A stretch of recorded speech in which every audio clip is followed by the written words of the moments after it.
자, 여러분들 지난 시간에 오래된 시간을 마무리 지었고 이제 제1편 행정학의 기초이론이죠. 이 기초이론이 왜 중요하냐면 나머지 정책, 조직인사, 재무의 토양이 돼요. 토양. 여러분들 저도 뭐 제가 시골에 살잖아요. 양평에 살기 때문에 저희 집 옆에 텃밭이 있어요. 텃밭에 씨를 뿌릴 때 가장 중요한 게 뭘까요? 땅입니다. 땅. 땅이 얼마나 비옥하고 얼마나 거름기가 있고 이런 것들 중요하거든요. 그래서 1편이 바로 뭐냐면 기본적인 행정학적인 토양이에요. 그러니까 여러분들이 이 토양이 부족하면 나중에 제대로 꽃이 피고 열매를 맺을 수 없습니다. 그러니까 이게 중요한 거예요. 가장 기본적으로. 그래서 이 기초적인 토양을 공부하는데 조금 시간이 걸려요. 여러분 제가 강의 계획표 나눠드렸잖아. 보세요. 우리가 사실은 행정학이 아까 말씀드린 대로 전체가 몇 편이냐면 7편이거든요. 제1편 기초이론부터 제2편 정책학, 3편 조직행정, 4편 인사행정, 5편 재무행정, 그리고 6편이 환류론이에요. 피드백. 그리고 7편이 지방행정인데 이렇게 7편이니까 우리가 총 몇 주예요? 8주죠. 그럼 보통 한 편당 한 주 정도가 배정이 되네요. 사실은 이게 행정학 내용이 행정학과 4년 동안에 배우는 내용을 2달 동안에 다 배우는 거예요. 말도 안 되죠? 근데 정말로 4년 동안에 배우는 내용보다 더 많이 배워요. 한번 나중에 한번 정말 그런 거 아닌가 한번 확인해 보세요. 더 많이 배워요. 2달 동안. 예. 물론 이제 학문적인 것보다는 수험적인 내용이겠지. 수험적인 내용. 그래서 뭐 여러분들이 내가 행정학과라고 해서 그죠? 예, 좀 겸손해지실 필요가 있습니다. 항상 차분하게 겸손하게 정리하는 게 가장 중요하니까. 그리고 제가 몇 가지 부탁만 드리면 수업 시간에는 가급적 여러분들 그 항상 공부에 방해가 되는 제 1등 공신이 뭐예요? 스마트폰. 보지도 말고 그죠? 그냥 가급적 책상 위에 올려놓지 마시고, 왜냐면 제가 강의할 때 좀 집중력이 좀 떨어져요. 그러면 그래서 뭐 보시려면 나가서 나가면 또 안 되는데, 예, 가급적 수업 시간에는 수업에만 집중합시다. 그래서 가급적 밑에다 내려놓으시면 좋을 것 같아요. 여러분도 좋고 저도 좋고 항상 윈윈해야 되니까. 그리고 이제 두 번째는 수업 시간에 가급적 밖에 나가지 말아 주시고, 여러분 힘들더라도 지금 수업을 꼬박꼬박 빠짐없이 들어주세요. 왜냐? 그게 바로 쌓이거든요. 하나씩 둘씩 쌓여가지고 나중에 엄청나게 큰 변화를 가져오는 거예요. 그게 우리가 행정학적으로 어떤 이론으로 설명할 수 있을까요? 그게 바로 나비 효과거든요. 버터플라이 이펙트. 지금 1시간, 2시간 쌓여서 나중에 결국 뭐예요? 합격과 불합격을 결정합니다. 얼마나 중요해요. 그러니까 내가 지금 이 1시간, 10분, 10초를 소홀히 하면 안 된다는 거. 이게 결국 나중에는 엄청나게 큰 질적인 변화를 가져와요. 그게 행정학이거든, 내용이거든. 그게 무슨 이론이냐면 카오스 이론이에요. 혼돈 이론, 행정학적으로. 네, 나중에 배우는데, 그런 관점에서 볼 때 여러분들이 지금 하루하루 소홀히 하지 마시고 하루하루 충실히 하시면 반드시 그에 따른 결과물을 가져올 수 있다는 자신감을 갖고 공부를 합시다.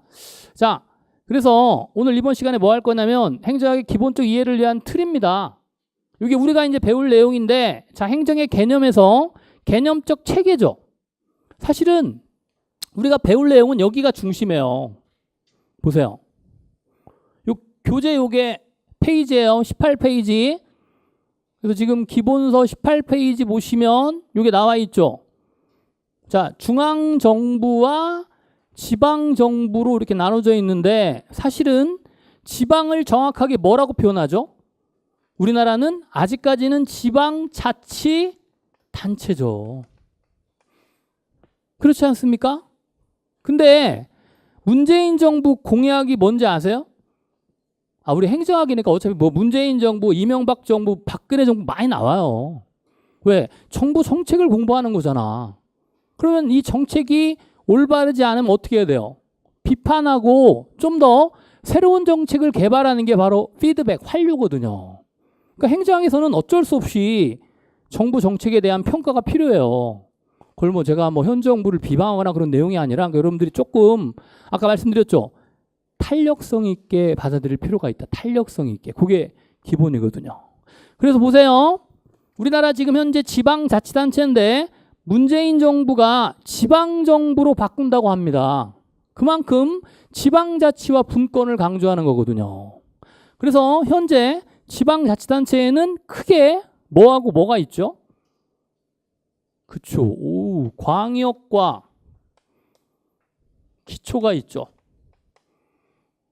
제가 필기는 가급적 크고 깨끗하게 해드리려고 하는데 혹시라도 빨리 쓰다 보면은 잘 못하는 건 쉬는 시간에 물어보시기 바랍니다. 자, 광역은 넓을 광자 지역 역자인데 넓은 지역의 자치단체를 말하는데 뭐가 있죠? 우리가 지금 현재 서울특별시가 있죠. 그 다음 6대 광역시가 있고요. 제가 살고 있는 경기도도 있고요. 또 뭐도 있어요? 처음으로 특별자치도가 신설이 됐어요. 예전에. 그게 어딥니까? 저기 바다 건너 제주.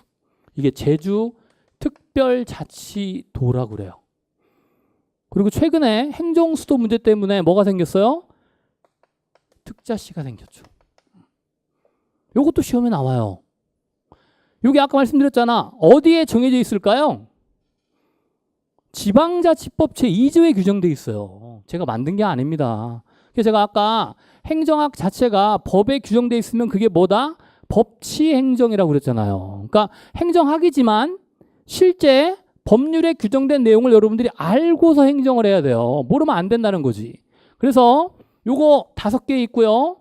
기초자치단체, 작은 규모의 자치단체는 뭐가 있을까요?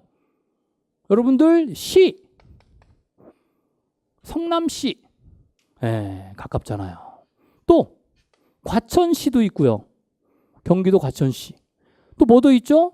제가 양평군에 삽니다. 제가 이 강남까지 오는데 얼마 걸릴까요? 기본이 1시간 반에서 2시간 걸립니다. 그러니까 제가 아침 9시에 강의가 있으면 집에서 5시에 나와요. 정말로. 제가 이따 이제 강의 들으면 아시겠지만 제가 뜻한 바가 있어서 그 양평에 가 살고 있거든요. 여러 가지 이유가. 그래서 어쨌든 이 시, 군 또 하나가 있죠. 구. 이 구는 물론 자치구를 말합니다. 자치구도 있고 행정구도 있어요. 여러분들 서울특별시 강남구는 자치구일까요? 행정구일까요? 자치구입니다. 지방자치를 강남구 차원에서 할 수 있는 거예요. 구청장을 직접 주민들이 직선해가지고 뽑아서. 근데 아까 금방 얘기했잖아요. 성남시 분당구. 그 구는 뭘까요? 행정구라고 하고 행정상의 편의를 위하 만든 구입니다. 그럼 분당구청장은 누가? 성남시장이 임명하는 거죠. 그러니까 자치구는 선출직이고 행정구는 임명직이라는 얘기죠. 그런 차이가 있습니다. 그거 나중에 배우겠지만, 자, 중앙정부는 어디예요? 대한민국. 우리가 이 대한민국이라는 중앙정부에서 여러분들이 바로 지방자치단체, 서울특별시 여기가 어디예요? 강남구 밑에 있죠? 역삼동까지. 나중에 지방에서 배우겠지만 이 동은 뭐냐? 행정동입니다. 그러니까 항상 계층이 자치계층과 행정계층으로 나누어지거든요. 행정상의 편의를 위한 게 행정동, 행정시 이렇게 있습니다. 이거 나중에 배워요. 이걸 배우는 거야 지금 우리가. 중앙과 지방 간의 관계. 근데 행정에서 중요한 건 항상 방향성이거든요. 제가 얘기했던 행정학적 마인드도 결국은 어디로 갈 거냐 이거야, 행정이. 자, 봐봐요. 과거엔 행정이 어디에 권력이 있었죠? 중앙에 있었어요? 지방에 있었어요? 과거에는 중앙 집권적이었거든요. 근데 지금 보세요. 중앙의 권력을 어디로? 지방으로 여기 적혀 있네요. 이게 가장 핵심 테마야. 분권화. 그래서 중앙과 지방 간의 관계에서는 지방 분권을 여러분들이 항상 염두에 두셔야 돼요. 그래서 여러분들 이번에 문재인 정부가 지방자치위원회 명칭을 바꿨죠. 여러분들 아직 안 배웠지만 박근혜 정부 때 대통령석 지방자치위원회 명칭이 지방자치발전위원회였거든요. 그래서 제가 그래요. 농담으로 그때 강의할 때. 박근혜 정부니까 발전위원회다. 박 이렇게. 그럼 이번에 문재인 정부 얼마 안 됐어요. 2018년 4월에 바꿨어요. 지금 이제 7월 초니까 한 2달밖에 안 된 거야. 명칭 혹시 아세요? 여기 들어가. 분권이란 말이. 지방자치분권위원회로 바뀌었어요. 이런 거 시험에 나올 수 있어. 내년도 시험에도. 나중에 제가 말씀드리겠지만 그만큼 강조하는 게 뭐다? 자치와 분권을 강조한다는 거예요. 사실은 이 자치와 분권은 거슬러 올라가서 지금부터 10년 전에 지금은 돌아가신 노무현 대통령 때의 가장 핵심 테마 2개였어요. 자치와 분권. 그걸 그대로 지금 연결하는 거죠. 왜? 어차피 진보 정부니까. 그리고 9년 동안에 보수 정부가 있었죠. MB 정부, 그다음에 박근혜 정부. 다시 이제 진보 정부 들어와가지고 노무현 정부를 이렇게 계승하는 차원이에요. 그래서 앞으로 제가 볼 때 내년도 시험도 역시 지방자치와 분권이 방향성이니까 꼭 기억하시면 되고, 자, 또 하나가 이제 뭐가 있냐면 시장과의 관계. 항상 행정이라는 건 정부가 혼자 통치하는 것이 아니라 시장 또는 시민과 같이 하는 거거든요. 이게 가장 큰 틀입니다. 그러면 정부가 시장의 질서를 어지럽히는 악의 무리가 있다. 어떤 악의 무리가 있을까요? 독과점 기업들. 어떻게 해야 돼요? 막아야죠. 그걸 뭐라고 하냐면 규제라고 그래요. 규제. 독과점 기업들이 독점이나 과점을 못하도록 막는 걸 규제라고 합니다. 이 규제라는 게 중요한 테마거든요. 그래서 행정학 20문제 중에 반드시 한 문제는 규제 관련 내용이 들어가 있어요. 올해도 마찬가지고. 그럼 봐봐요.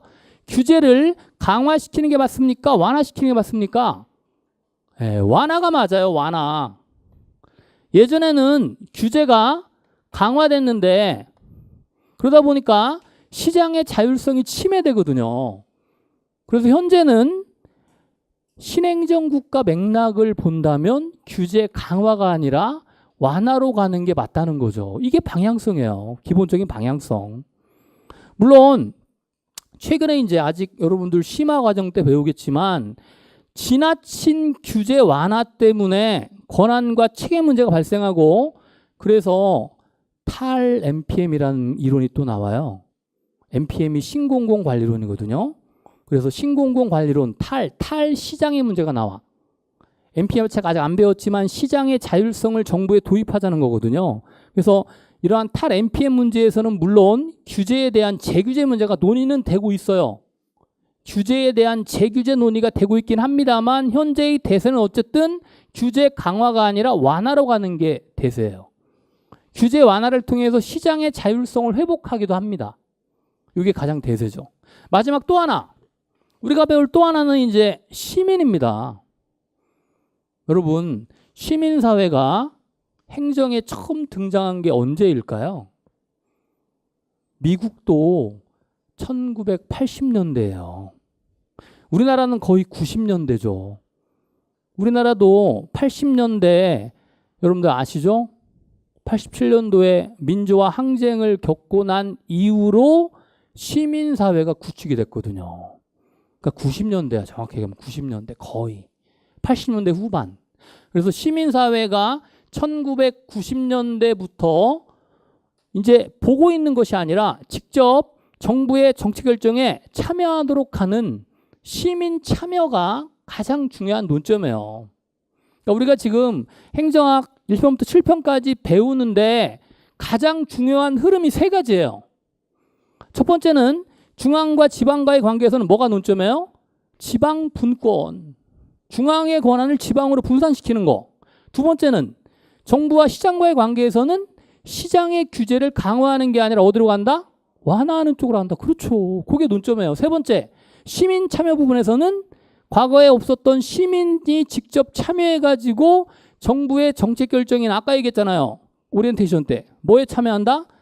예산 편성에 참여하는 이러한 시민 참여, 주민 참여 부분이 아주 중요하다는 거예요. 이런 부분들을 앞으로 배울 겁니다. 알겠죠? 그리고 이제 이번 시간에 가장 기본은 뭐냐면 역시 그러면 봐봐요. 이게 행정이거든요. 지금 행정부. 우리가 배우는 정부는 행정부를 말합니다. 입법부나 사법부까지는 포함시키지 않아요. 행정부, 입법부, 사법부 이걸 다 포함하면 광의의 정부가 돼요. 우리 행정에서 다루는 거는 광의가 아니라 행정부만을 지칭하기 때문에 협의의 정부를 다룹니다. 이러한 정부의 활동이 곧 행정이거든요. 그래서 이번 시간에는 이러한 우리가 지금 배우는 행정의 개념들을 한번 정리해 볼 거예요. 개념들을 간단하게. 왜? 이러한 행정의 개념이 가장 최근에 문제가 된 게 언제였냐면 2009년도 국가직 구급 문제입니다. 2009년도니까 지금 몇 년 지났어요? 9년. 거의 10년 정도 지났네요. 근데 주기적으로 한 9년, 10년 정도가 행정의 개념이 출제가 될 만한 시기예요. 정말 이 행정의 개념 문제는 10년에 한 번 나와요. 거기 뒤에 보면 정말 농담이 아니라 뒤에 보면은 1번 문제 보세요. 제가 문제를 가끔 풀어 드릴 거예요. 거기 1편 제일 뒤에 몇 페이지냐면 41페이지 보세요. 41페이지 보시면 2009년도 서울시네요. 서울시 구급 문제에 나와 있죠. 이렇게 행정의 개념 문제가 거의 10년 주기설이야. 그래서 내년도가 몇 년이에요? 2019년이죠. 네, 거의 출제가 한 번쯤 될 때가 됐다. 근데 만약에 내년도에 출제된다, 그럼 그 다음부터는 10년 동안 볼 필요 없어. 안 나와. 그러니까 무슨 얘기냐? 행정의 개념은 동그라미 하나조차도 아니란 얘기죠.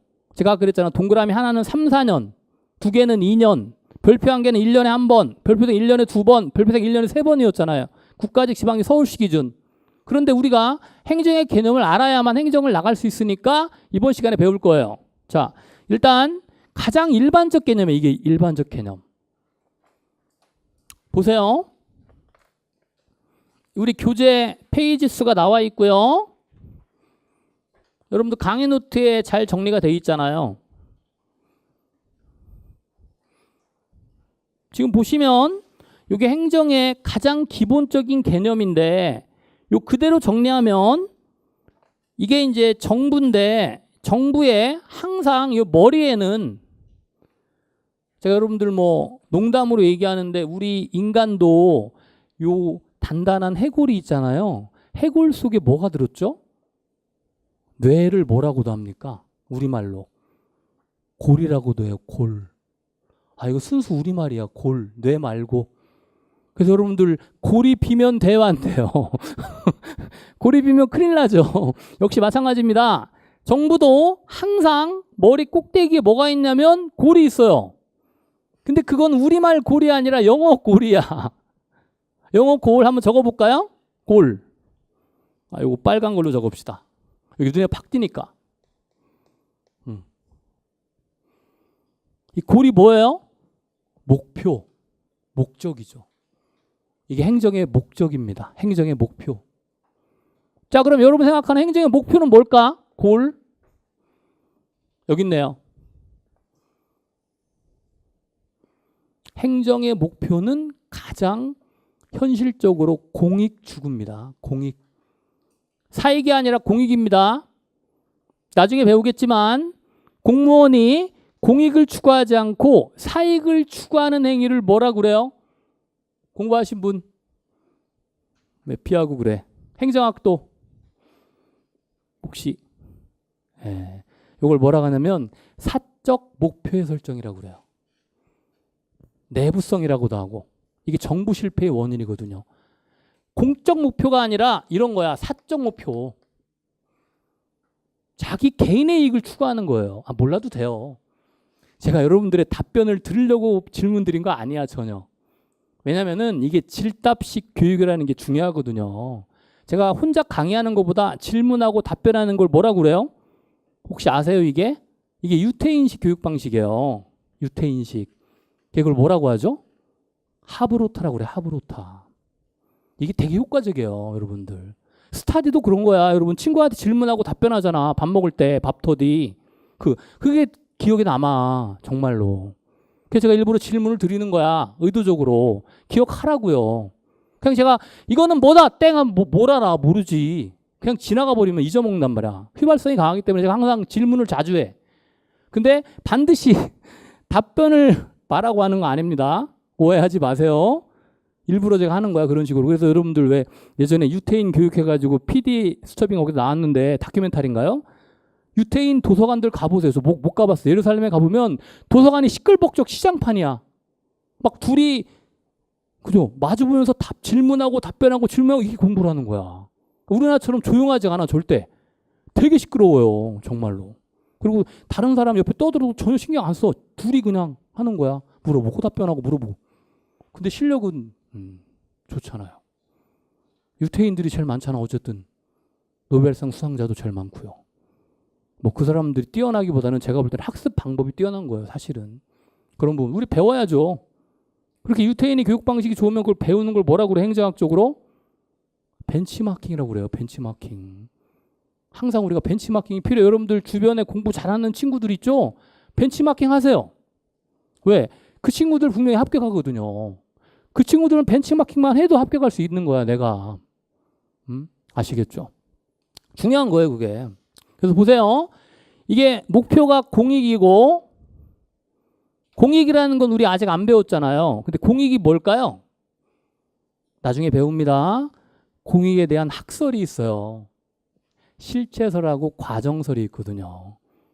요게 올해 국가직하고 지방직 시험에 2번이나 나왔어요. 국가직도 나왔고 공익, 서울시 띄고 지방직도 나왔어요. 여러분들 그만큼 이제 이런 개념들 나중에 배우는데 우리가 여기서는 일단 공익을 뭐라고 보냐면 국민 전체의 이익으로 봅시다. 그잖아. 국민 다수의 이익. 이렇게 국민 전체의 이익으로 보는 걸 실체설이라고 그래요. 실체설. 아니다. 국민 전체 이익이 아니라 소수 국민의 이익도 공익이 될 수 있다고 주장하는 사람들이 과정설이거든요. 나중에 이걸 배운단 말이야. 행정의 이념과 가치에서. 중요한 내용이고요. 어쨌든 공익이라는 건 지금은 일단 국민 전체의 이익이나 행복으로 보자고요. 그래서 가장 쉬운 거 뭐냐면 이걸 우리가 국민의 퀄리티 오브 라이프, 삶의 질로 보자고요. 삶의 질. 우리나라가 삶의 질 지수가 높아요? 낮아요? 상대적으로 매우 낮아요. 왜요?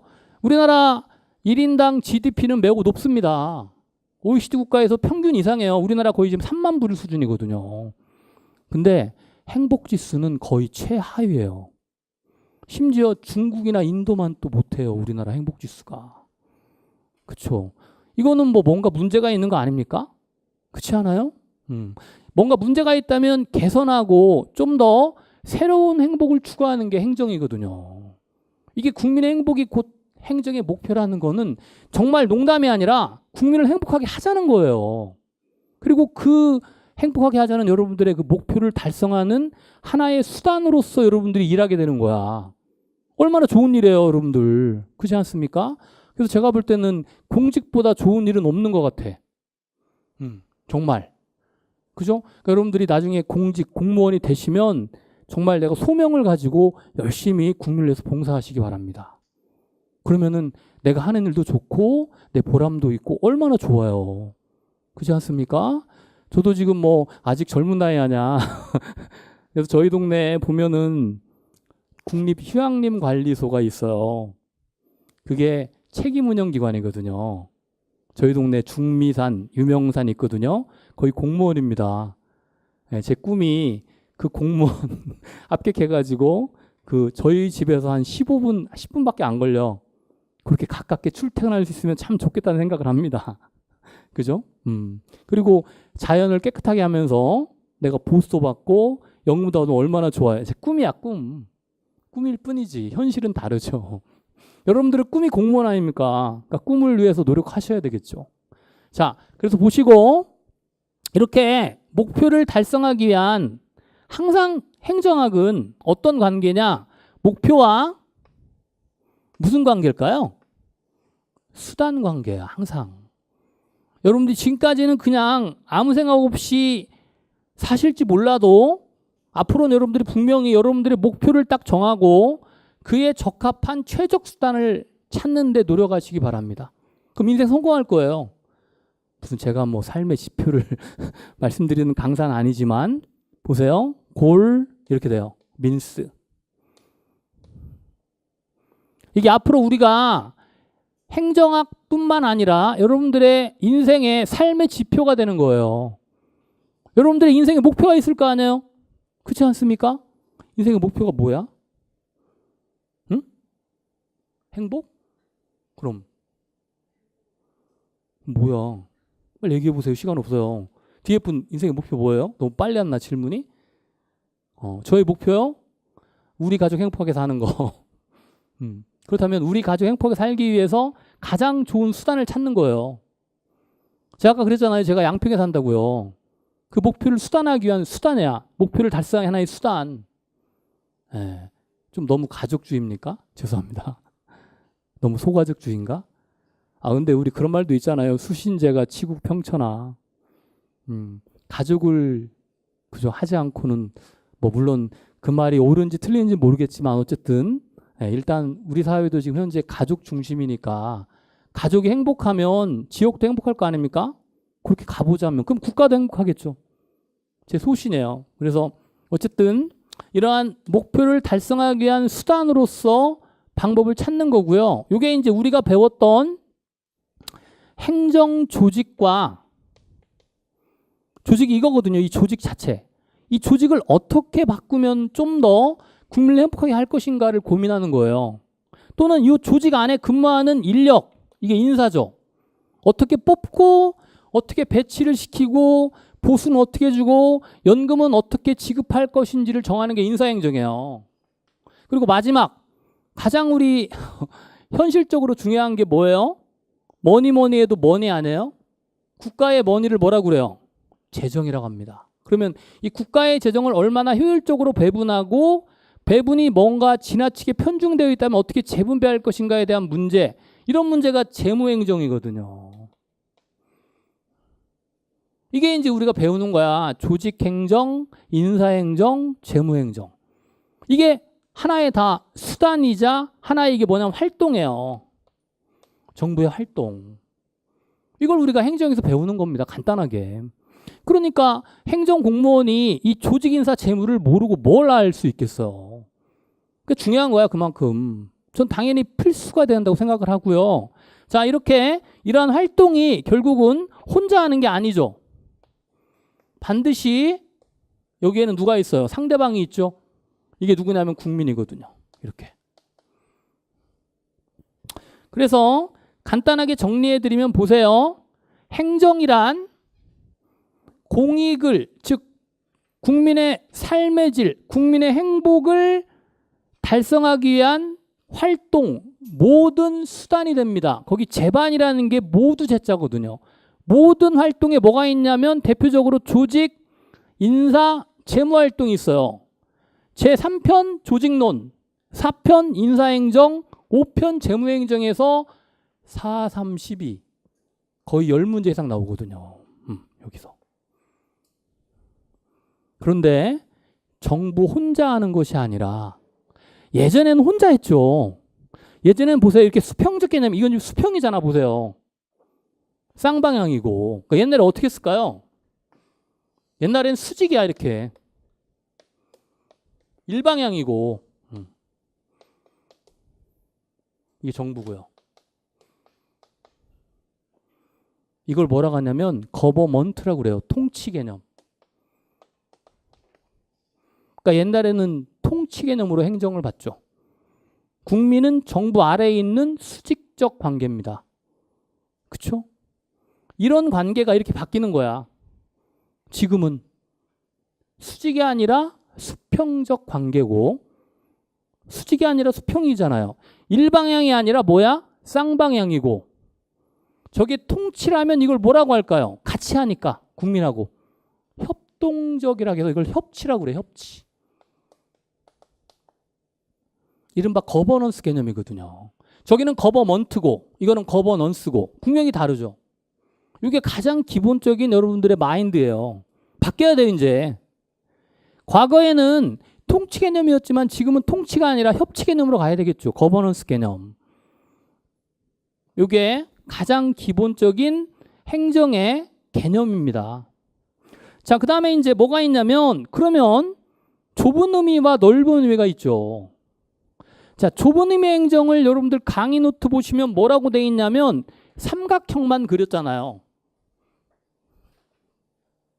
보세요.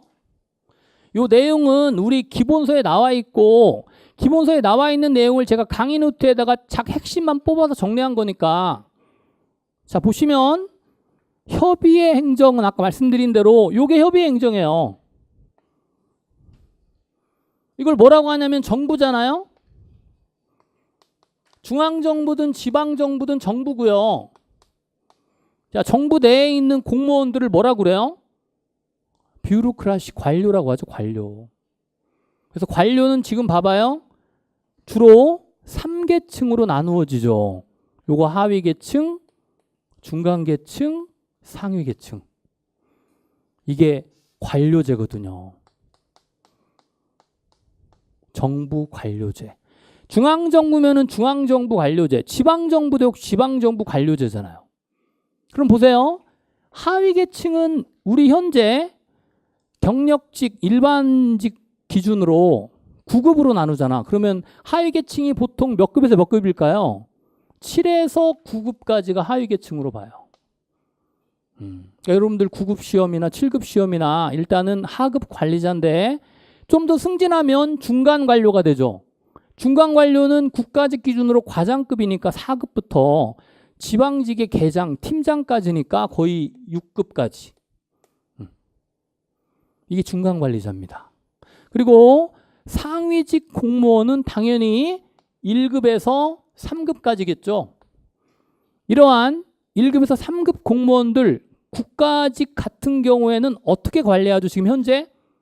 그쵸. 고위공무원단으로 인력 풀로 이 직급을 없애버렸어요. 중앙에는. 그리고 이 고위공무원단 인력 풀로 이렇게 관리해요. 상위직. 고위공무원단 인력 풀. 약 1,800명이거든요. 이게 뭐냐면 고공단이라고 그래. 고위공무원단. 그러니까 4급 이상이 되면 물론 국가직에만 해당합니다. 고위공무원단은 지방에는 없는 제도예요. 국가직 같은 경우에 4급에서 3급으로 올라가는 것이 아니라 고위공무원단으로 진입을 하는 거예요. 이렇게. 그래서 이 내용을 나중에 배우게 되죠. 그래서 이러한 정부 관료제 중심으로 이루어지는 공무원의 활동을 좁은 의미, 협의의 행정이라고 합니다. 좁을 협자. 요거죠, 요거. 여러분들 이제 9급으로 들어가서 7급을 거쳐서 6급으로 가면은, 그죠? 국가직에서는 6급이 팀장, 그러니까 5급이 팀장이고 지방직에서는 6급이 팀장이거든요. 그 팀장부터 보통 중간 관리자라고 그래요. 그리고 이제 5급이 되면은 과장급이 되는 거죠. 지방직 기준. 국가직에서는 4급이 과장이고, 이게 중간 관리자. 요까지 가는 거죠. 이제 그 위로 이제 승진하는 거는 능력이죠. 근데 여러분들이 지금 이제 7급이나 9급 들어가시면 과장급까지는 승진이 정해져 있거든요. 어느 정도는. 근데 그 이상은 이제 여러분들의 노력 여하에 달린 것이죠. 요까지는. 자, 그 다음에 광의 행정이 이건 바로 넓은 광자야. 넓은 의미의 행정. 넓은 의미의 행정은 이렇게 보시면 돼요. 거기 제가 타원을 그려드렸잖아. 타원. 왜 타원이냐면 요거거든요. 요거. 이게 이거예요. 이거는 좁은 의미. 그러니까 이게 이념적 체계도죠. 가장 기본적인 틀. 자, 보세요. 넓은 의미니까 정부만 있는 것이 아니라 뭐도 있어요? 시장도 있고 시민도 있죠. 자, 여기 있는 모든 인간들입니다. 봐봐요. 광의 행정은 공무원으로 특정하지 않고 인간이라고 표현을 해요. 인간. 왜 그런지 아세요? 여기 정부에는 공무원도 있지만 시장에는 누구 있어요? 회사원도 있잖아요. 그리고 시민에는 시민단체 NGO에 근무하는 사람도 있잖아요. 이렇게. 이런 사람들의 공통적인 특징이 뭐냐면 합리성이라고 그래. 합리성. 봐봐요.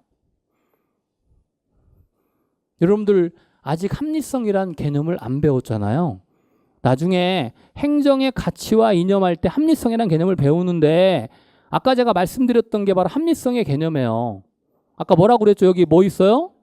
고리 있죠? 목표. 그리고 이 밑에 있는 게 아마 발이라고 합시다. 내가 정해놓고 가잖아. 이렇게. 이 발을 수단이라고 합시다. 골, 민스. 그러면 목표와 수단 간의 관계가 바로 합리성이에요. 어떻게 하는 게 가장 합리적일까?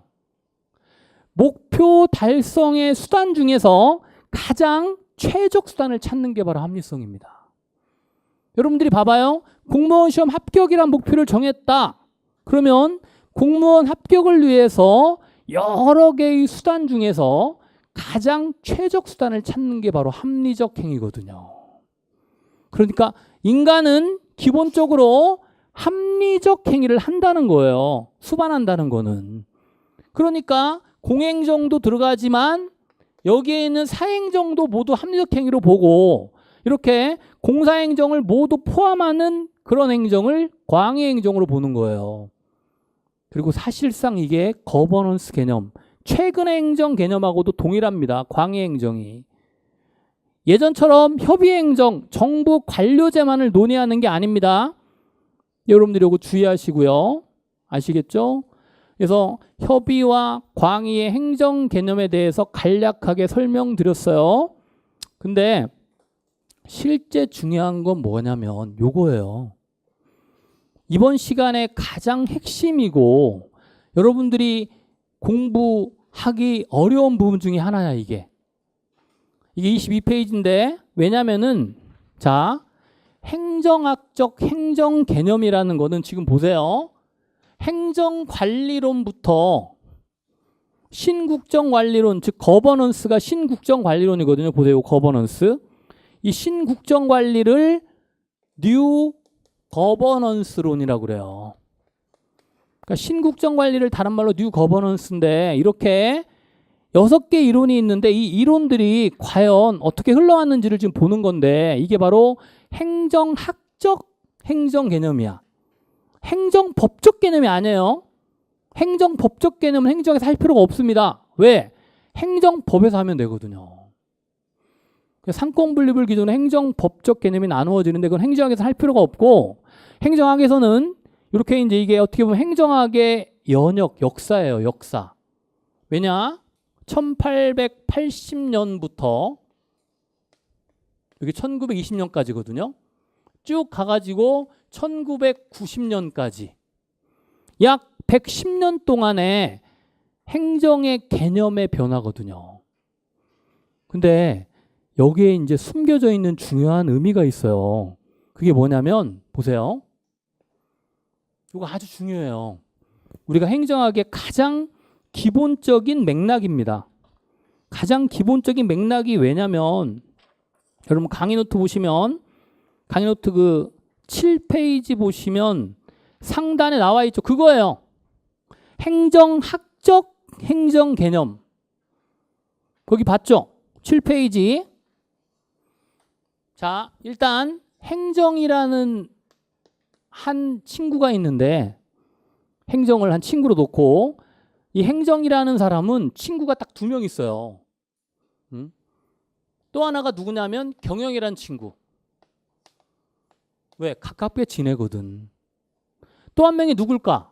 정치라는 친구. 이렇게.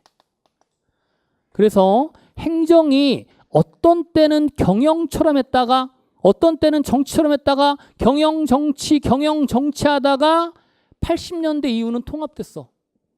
행정이 경영도 하고 정치도 해요. 80년대 이후니까 지금 현대 행정이죠. 그럼 현대 행정은 행정이 어때요? 경영적 측면도 있고 정치적 측면도 있는 거예요.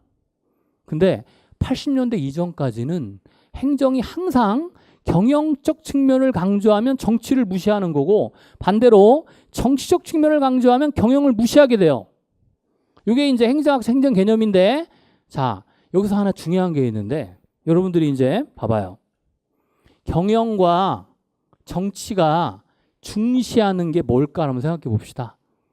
자, 우리 항상 학문에는 팩트와 밸류의 문제가 있어요. 영어 써서 죄송한데 팩트가 뭐예요? 사실과 밸류, 가치의 문제란 말이야. 이게 사회과학의 가장 기본이에요, 사실은. 여러분들이 강조하는 게. 그럼 봐봐요. 경영이 중시하는 게 사실일까, 가치일까? 뭘까? 가치라고 하는 거는 경영 이론의 하나일 뿐이고, 자, 경영학에서 중요한 게 이윤 아닙니까? 그잖아. 얼마 이윤을 얻었느냐. 이게 사실이에요, 가치예요? 사실이죠. 팩트죠. 내가 1년 동안 투자해가지고 100만 원 투자해가지고 120만 원을 벌었다. 1점이거든요. 이거는 팩트거든요. 사실이거든요. 그러니까 우리가 뭐 경영에서 가치 창출이라고 말하는데 사실은 가치라는 거는 이윤을 보기 좋게 만든 말이지 그건 이윤일 뿐이거든. 그래서 경영은 사실에 근거를 둬요. 얼마나 가치롭게 경영하는가? 그런 회사 다 망해. 왜? 이윤을 창출하지 못하면. 그래서 경영은 다분히 팩트, 사실 중심입니다. 이윤. 자, 정치라는 건 여러분들 아시겠지만 정치는 가치 지향적인 활동이에요. 정치인들이 추구하는 거는 가치를 배분하는 거거든요. 여러분 혹시 정치학, 요즘 정치학과 학생들이 거의 없더라고요. 대학교에 정치학과 없어지고 있어요, 요즘에. 그런 추세가 간지 모르겠지만 저희 때 정치학 배우면은 1교시에 뭘 배우냐면 정치의 개념을 배우거든요. 그럼 정치를 뭐라고 합니까? 가치의 권위적 배분을 정치라고 그래요. 가치의 배분. 가치를 얼마나 배분을 잘하냐 이런 문제거든. 그러니까 정치는 팩트의 문제가 아니라 가치의 밸류의 문제거든요. 기본적으로 이건 밸류예요. 가치. 이게 이제 중요하거든요. 그래서 보세요. 사실이라는 거는 결국 팩트를 통해서 하나의 이론적인 체계를 세우는 게 목표예요. 이론. 사실관계를 검증하다 보면 이론이 나오는 거예요. 이론이 뭐냐면 인과관계거든. 제가 아까 얘기했잖아. 내가 월 초에 100만 원을 투자해가지고 결과 120만 원을 이렇게 벌었다. 100분의 120. 1점이니까 능률적이다. 이게 하나의 이론이거든. 자, 또 하나 예를 들어드릴까? 제가 이 분필을 던져봐요. 과학적으로. 던졌어요. 위로 올라갈까요? 계속 옆으로 갈까요? 아래로 떨어질까요? 100% 아래로 떨어지죠. 보세요. 이거 왜 그래요? 중력 이론이거든요. 자, 우리 지구상에는 중력이 존재하니까 반드시 공중에 던지면 결과 떨어지잖아. 이게 인과관계예요. 이게 하나의 이론이거든, 중력 이론. 이게 인과관계야. 팩트죠. 경영, 내가 우리 회사를 1년 동안 경영해가지고 순이익이 얼마인지가 중요한 거야. 얼마의 사회에 가치롭게? 그거는 뭐 차후의 문제거든요, 사실은. 그래서 자, 이렇게 인과관계를 통해서 이론적인 체계를 세우는 것을 행정학에서 뭐라고 하냐면 이걸 과학성이라고 그래요. 이게 핵심이에요, 과학성. 영어로 하면 사이언스. 근데 반대로 가치, 정치라는 거는 어떻게 하냐면 이러한 가치를 통해서 하나의 사회 문제에 대한 실천, 처방을 내립니다. 이게 뭐냐면 사회 문제에 대한 해결이에요.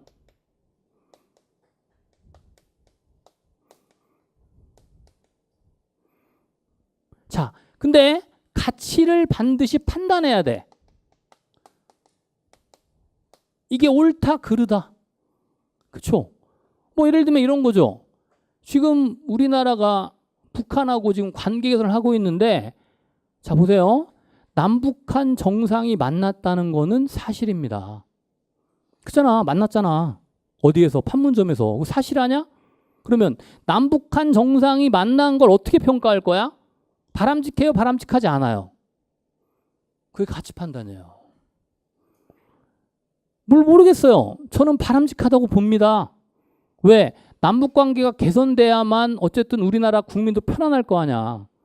그렇지 않아요? 남북 서로 막 정말 전쟁할 것처럼 막 갈등이 심각하면은 불안해. 저희 집이 양평이니까 포성만 들리면 잠자다 깬단 말이야. 근데 요즘은 차라리 옛날보다는 좀 편안하게 잘 수 있죠. 물론 언제 그지 북한이 뭐 본색을 드러낼지는 모르겠어 저도. 그렇지만 아직 현재까지는 그렇지 않단 말이야. 이렇게 북한의 어떤 행위가 옳은지 그른지 선인지 악인지를 판단을 해야 돼. 사실이라는 건 판단할 필요가 없어. 그냥 존재하는 거니까. 그렇죠? 그렇지만 정치라는 건 어떠한 행위에 대해서 판단을 하는 거야. 같이 판단을 하는 거죠. 옳다 그르다. 잘못되었다 그러면 어떻게 해야 돼? 해결해야 될 거 아니야. 이렇게 잘못된 사회 문제에 대한 해결을 하는 걸 뭐라고 하냐면 뭐라고 할까요? 행정학적으로 이걸 기술성이라고 그래요.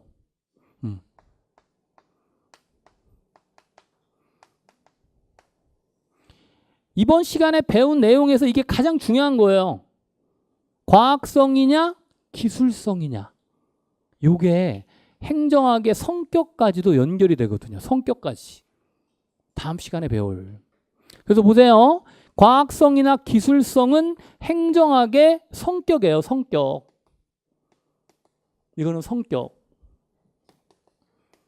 근데 이 성격이 결국은 행정학적 행정 개념에서 나온 거예요. 한 친구, 경영이라는 친구는 결국 관리하는 거니까 사실적인 측면이 중요하고 이러한 사실을 통해서 이론적 체계를 구축하는 인과관계를 판단하는 걸 우리가 뭐라고 하냐면 과학성이라고 그래요. 그러니까 행정학의 한 측면에는 과학성적인 측면도 있지만 또 한 측면에는 사회 문제에 대한 처방을 위해서는 반드시 뭐가 필요하다? 옳다 그르다 선이다 악이다 이런 가치 판단이 필요해요. 이러한 가치 판단을 통해서 잘못되었다면 시정하고 개선해야 될 거 아니야. 이렇게 시정 개선하는 걸 기술성이라고 하고 이걸 영어로 하면은 사회 문제 해결로서의 아트. 이게 기술성이라는 의미예요. 아트. 또는 사회 문제 해결로서의 전문적 기술로서 프로페셔널이라는 용어도 써요. 학자에 따라서. 이건 전문성에 기반한 기술이죠. 그래서 행정학은 과학성과 기술성 이 두 가지 측면이 있다는 걸 여러분들 기억을 하세요. 그러다 보니까 시간적 흐름에 따라 과학성을 중시하는 이론도 있었고 반대로 기술성을 중시하는 이론도 있었습니다. 이게 바로 뭐냐면 행정학적 행정 개념이에요. 그래서 제가 여기 지금 여러분들이 이 시간에 이걸 다 완벽하게 이해할 필요는 없어요. 여러분들 봐봐. 우리가 국사 시간에 예를 든다면 조선시대 들어가면은 옛날에 어떻게 공부했어요? 왕조사를 공부했잖아요. 그러면 구사 선생님이 제일 먼저 뭐 하라고 그래? 그지? 조선시대 왕조사를 시대순으로 암기하라고 하잖아요. 그렇지 않습니까? 그런 거야. 그럼 어떻게? 태정태세 문단세 그런 거야. 이게 바로 뭐예요? 행정관리론, 통치기능, 행태론, 발전행정 이렇게 몰라도 돼. 뭐가 중요하냐면 그 내용이 중요하거든요. 근데 시대적 분류를 꼭 알아야 되는데 그건 언제 알면 되냐면 3편에서 3장에서 행정학의 이론이라는 게 나와요. 3장에 보면 봐봐. 여러분 거기 보세요. 행정학의 접근 방법 목차 4페이지 강의 노트 4페이지 목차 보면 행정학의 접근 방법과 주요 이론에서 거기 나와 있죠. 주요 이론 그 두 문자 땄죠. 그게 두 문자거든. 과인행 찾았죠. 4페이지. 그게 행정학의 이론의 변천이야. 요걸 암기하시면 돼. 제가 나중에 과인행 끊고 생체비 끊고 발신 끊고 NPM 뉴거버넌스 이거 10개밖에 안 되거든요. 요거 알려드려요. 3장 나갈 때 그때 공부하시면 돼. 지금은 그냥 이런 게 있구나 정도 생각하시고 근데 요 문제가 이번에 지방직에 나왔어. 아마 푸신 분들은 알 거야. 지방직 구급 문제 이번에 2018년도 요 순서가 순서만 알면 맞출 수 있는 문제가 나왔어요, 정말로. 그래서 제가 순서별로 강조 안 했는데 시험에 나오는구나. 이거 제가 언제 한 건지 아세요? 제가 대학교 다닐 때 제가 만든 거예요. 정말로 20년 전에.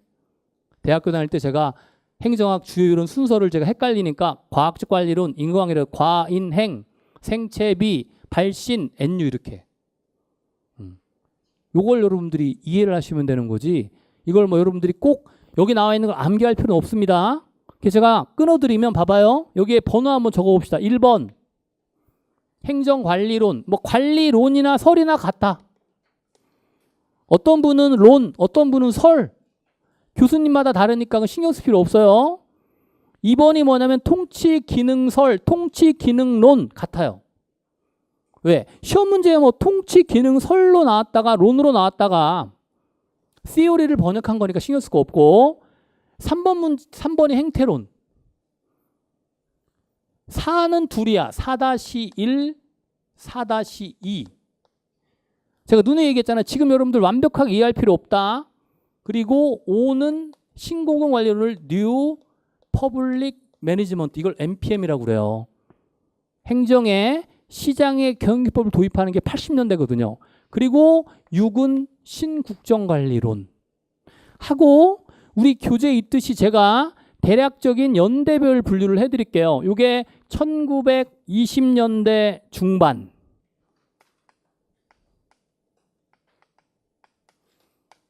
요게 1940년대, 요게 1960년대, 1970년대, 1980년대예요. 됐죠? 대략적인 시대별 분류가. 요건 암기할 필요 없다고 그랬어요. 왜? 행정과 경영과 정치와의 관계로 본 행정학적 개념이란 말이야. 나중에 암기할 건 뭐라고요? 암기할 것도 없어. 하다 보면 돼. 과인행, 행정의 주요 이론 10개. 그 흐름. 여기에 사실은 주요 이론이 들어가 있어요. 행정관리가 과학적으로 하자는 게 과학적 관리론이야. 그리고 통치기능설의 시기에 인과관계가 나오고 그 얘기는 제가 나중에 해드릴 거야. 어차피 나중에. 그래서 요걸 그대로 가져와 보면 제가 다음 시간에 좀 더 자세히 설명해 드리겠지만 보세요. 아까 제가 얘기했죠.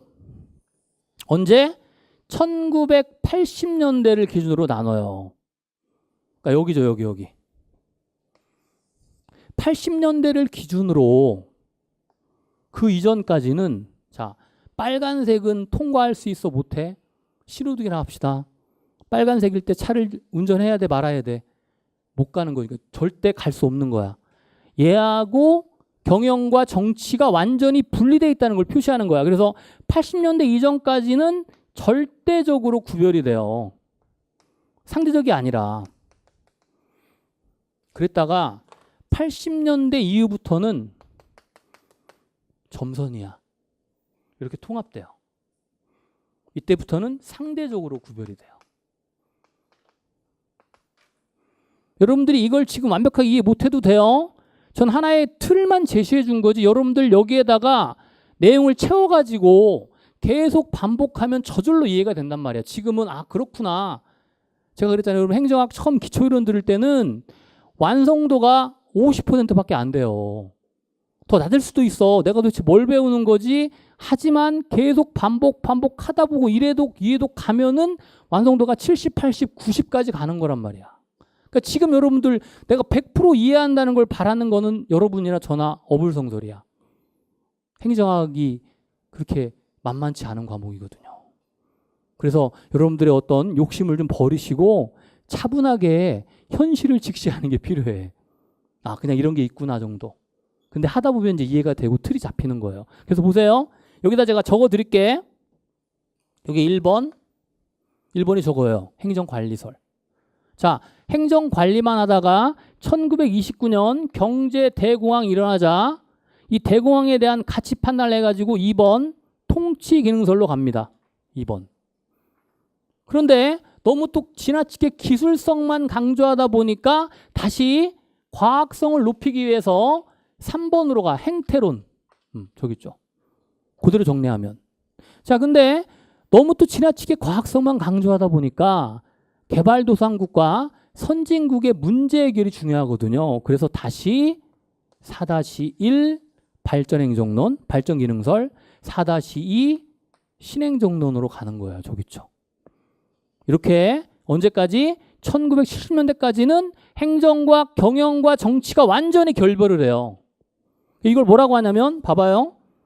1과 3의 시기를 행정이 공행정이라고 그랬고 아까 얘기했잖아. 경영을 사행정이라고 그래요. 넓은 의미의 행정으로 보면 사행정이 되는 거고, 자 이렇게 행정과 경영이 같으니까 이걸 뭐라고 하냐면 공사행정이 하나야 둘이야? 하나죠. 그래서 뭐라고 그래요? 공사행정 이론론이라고 그래. 이론론 요걸. 자, 이 시기에는 정치하고는 멀어졌죠. 그래서 요 공사행정 이론론은 다른 말로 하면은 정치와 행정은 하나가 아니라 둘이다. 다르다. 그럼 어떻게 해? 정치행정 이원론이 되는 거야. 여기는.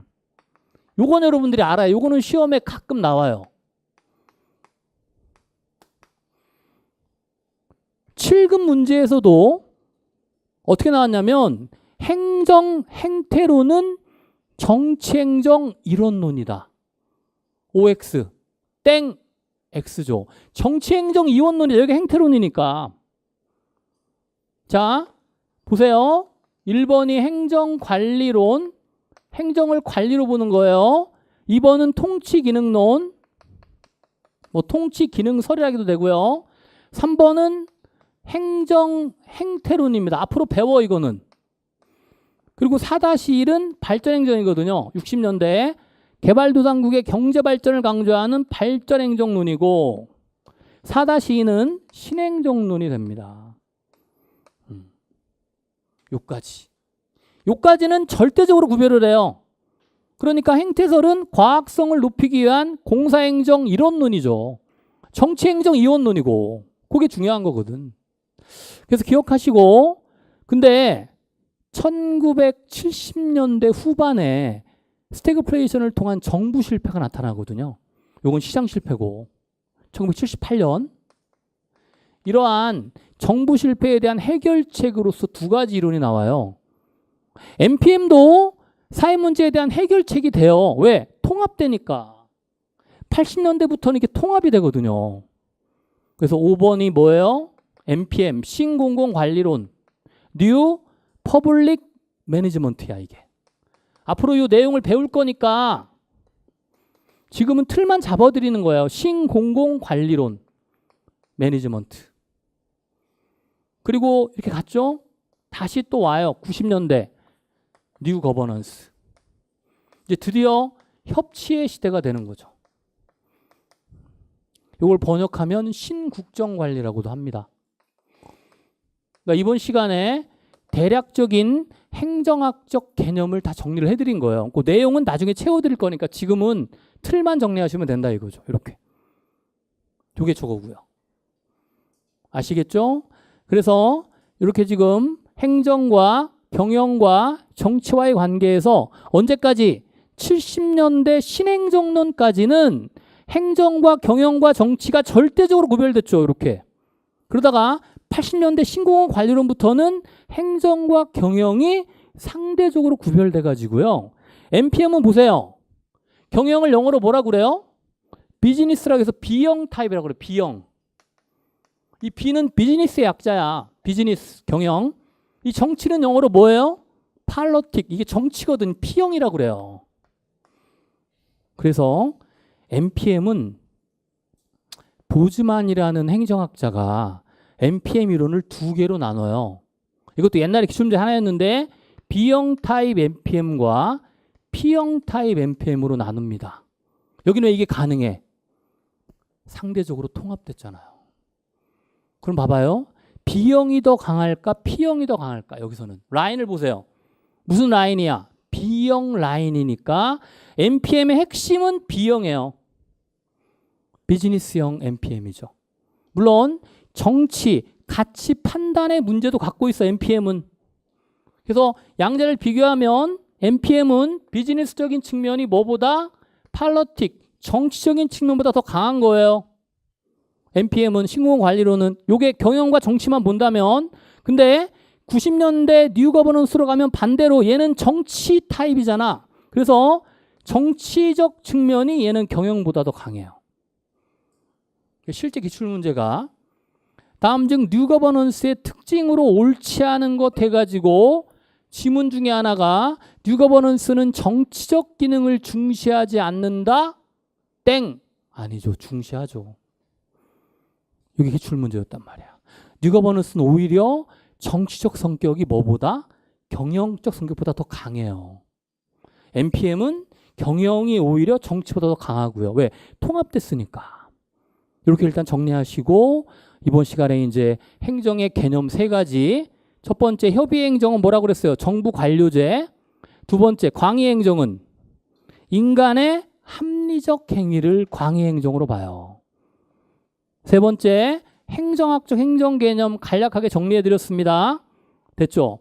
이제 다음 시간에 뭐 할 거냐면 행정의 변수와 그리고 여기 나와 있는 이 성격에서 연결이 돼. 과학성이 어떤 특징을 갖고 있느냐 이게 연결이 되거든요. 그게 여러분들 강의 노트 보시면 보세요.